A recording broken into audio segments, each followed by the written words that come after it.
सरफरोशी की तमन्ना अब हमारे दिल में है, देखना है ज़ोर कितना बाजुए का दिल में है। आज भारत 74वां आज़ादी दिन मना रहा है और इन सालों में देशों में काफ़ी सारे बदलाव आए हैं। कुछ खोया और बहुत कुछ पाया है। इस आज़ादी को पाने के लिए न जाने कितनी माँओं ने अपने बेटे खोए, किसी ने अपना भाई तो किसी ने अपना पूरा परिवार खोया है।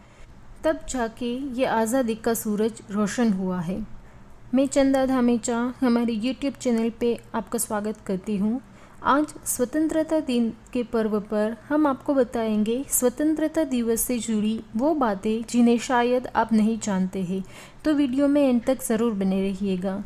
जो भी इस चैनल पे नए हैं, चैनल को सब्सक्राइब कीजिए, पास में रहे बेल आइकन को भी प्रेस कर दीजिए और वीडियो अच्छा लगे तो लाइक एंड शेयर करना ना भूलें।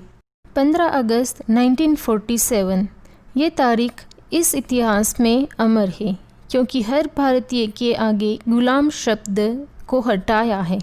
इस दिन हिंदुस्तान के लोगों ने बिना गुलामी, बिना बेड़ियों वाली ज़िंदगी देखी। लेकिन क्या कभी आपने सोचा है 1947 में मिली आज़ादी के लिए 15 अगस्त को ही क्यों चुना गया? क्या खास है इस तारीख में? चलिए जानते हैं।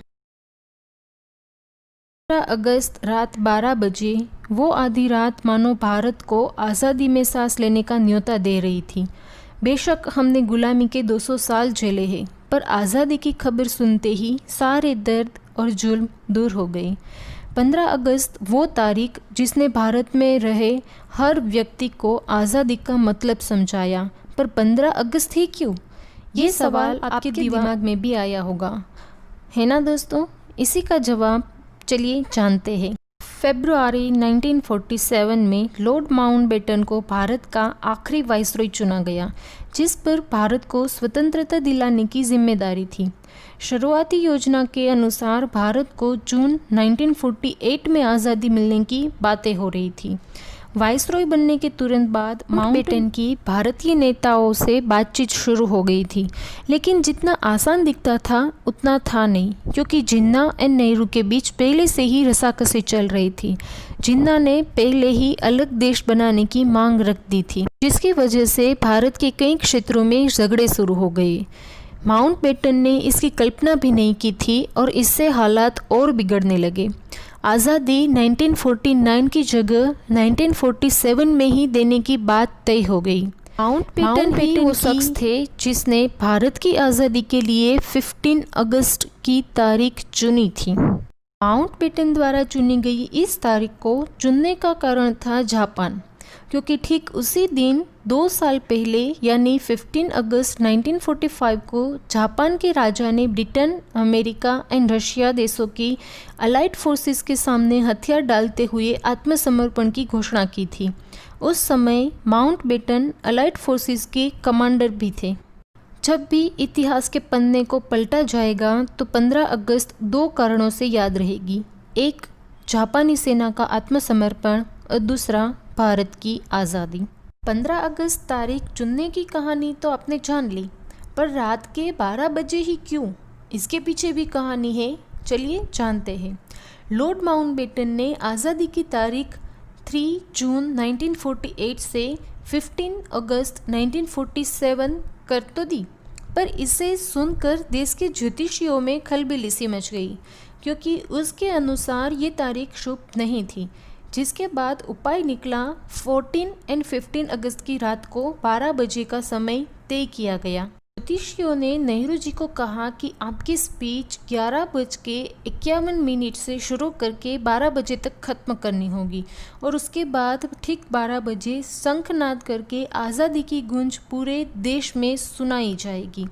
ये दोनों बातें तो आपने जान ली, पर क्या आप ये जानते हैं पहली बार आज़ादी का झंडा 15 अगस्त नहीं बल्कि 16 अगस्त को लहराया गया था, लाल किले पर। इससे पहले कहाँ लहराया गया था? चलिए ये कहानी भी आपको बता देते हैं। नेहरू जी ने सबसे पहले तिरंगा 15 अगस्त की शाम इंडिया गेट पर लहराया था। इसके पीछे भी कहानी है। दरअसल पहले वर्ल्ड वॉर में ब्रिटिश हुकूमत की तरफ से लड़ते 90,000 भारतीयों ने अपनी जान गंवाई थी। उनकी याद में अंग्रेजों ने नई दिल्ली में वॉर मेमोरियल यानी कि इंडिया गेट बनाया था। 15 अगस्त की शाम को 6 बजे इसी इंडिया गेट के मैदान पर सरकार की तरफ से नए भारत का झंडा लहराया गया और शहीदों को श्रद्धांजलि दी। साथ ही ये भी कहा जाता है कि 15 अगस्त को नेहरू जी और अन्य नेता राजकारण के कामों में व्यस्त थे और इसी व्यस्तता के चलते वे लाल किले पर झंडा नहीं फहरा सके, जिसके बदले 16 अगस्त को सुबह 8:30 बजे तिरंगा लहराया था। दोस्तों, ये पल इतना गौरवपूर्ण था कि लोग भारत और प्लासी की लड़ाई भूल गए थे, अमृतसर के नरसंहार को भी भूल गए थे। दोस्तों, मेरा आपसे यही निवेदन है कि देशभक्ति सिर्फ 15 अगस्त और 26 जनवरी को ही ना मनाइए। देश की रक्षा करना, स्वच्छता रखना, वफादार होना, धरोहर की रक्षा करना और आपस में प्रेम से रहना, ये भी सभी देशभक्ति ही कहलाते हैं। मनाने के साथ अपने अंदर की बुराई की गुलामी छोड़कर खुद को भी आज़ाद करिए। इसी उम्मीद के साथ आज का वीडियो यहीं ख़त्म होता है। मिलते हैं नेक्स्ट वीडियो में कुछ नए और अमेजिंग पॉइंट ऑफ व्यू के साथ। वीडियो अच्छी लगी है तो लाइक एंड शेयर करना ना भूलें, बिकॉज शेयरिंग इज़ केयरिंग। जय हिंद दोस्तों।